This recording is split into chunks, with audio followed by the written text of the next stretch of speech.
நம்ம எல்லாருக்கும் பிடிச்ச தளபதி விஜய் அவரோட ரிட்டையர்மெண்ட் அனௌன்ஸ் பண்ணிட்டாரு. அவரோட குட்டி ஸ்டோரிஸை எத்தனை பேர் மிஸ் பண்ணுவீங்க? ஸோ அவர் ஸ்டைலில் ஒரு குட்டி story. I am Vicky, it's time to explain Vicky's veritas. ஒரு பையன் ரொம்ப நாளாக ஒரு பேக்கரியில் பெரிய கேக் சாப்பிடணும்னு ஆசைப்பட்டுட்டு டெய்லி வந்து பார்த்துட்டே போயிட்டு இருந்தான். இதை ஒரு செஃப் நோட் பண்ணிக்கிட்டே இருந்திருக்காரு. ஒரு நாள் அவன் காசு எடுத்துட்டு வந்துட்டான். அந்த பேக்கரி வாசல்ல நின்றுட்டு அந்த கேக்கையே பார்த்துக்கிட்டே இருந்திருக்கான். அப்போ அந்த பேக்கரியோட செஃப், என்ன தம்பி டெய்லி வர ஆனா எதுவுமே வாங்க மாட்டேற, இப்போ என்ன நின்று ரொம்ப நேரமா பார்த்துக்கிட்டே இருக்கு அப்படின்னு கேட்டிருக்காரு. அதுக்கு அந்த பையன், அந்த கேக்கை சாப்பிடணும்னு ஆசைப்பட்டேன், இன்னைக்கு நான் காசும் ரெடி பண்ணிட்டேன், ஆனா என்னால இவ்வளோ பெரிய கேக்கை சாப்பிட முடியுமான்னு தெரியும்னு சொல்லியிருக்கான்.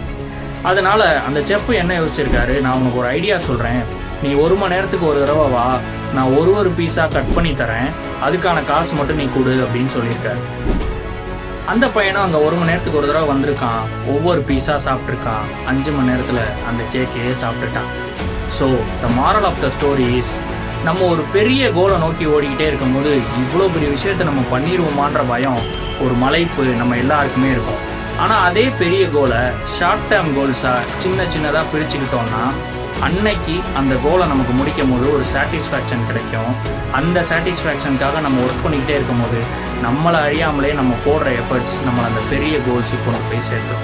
ஸோ இந்த புது வருஷத்தில், இந்த வருஷத்துக்குள்ளே நான் இதை முடிப்பேன்றதை விட, இந்த மாதத்துக்குள்ளே நான் இதை முடிப்பேன்றதை விட, இந்த நாளைக்குள்ளே நான் இதை முடிப்பேன் அப்படின்னு ஷார்ட் டேர்ம் கோல்ஸ் வச்சு ஸ்டார்ட் பண்ணுங்கள். இந்த வருஷத்தோட எண்டில் உங்களுக்கு பெரிய பாசிட்டிவிட்டியாக உங்கள் கோல்ஸை நீங்கள் எல்லாரும் அடைவீங்கன்னு நானும் நம்புகிறேன். ஸோ என்னோட நியூ இயர் விஷஸோட தளபதி ஸ்டைலில் இந்த குட்டி ஸ்டோரியோட அதோட மாரலையும் நான் முடிச்சுக்கிறேன். இதை பற்றின உங்கள் கமெண்ட்ஸை கீழே சொல்லுங்கள்.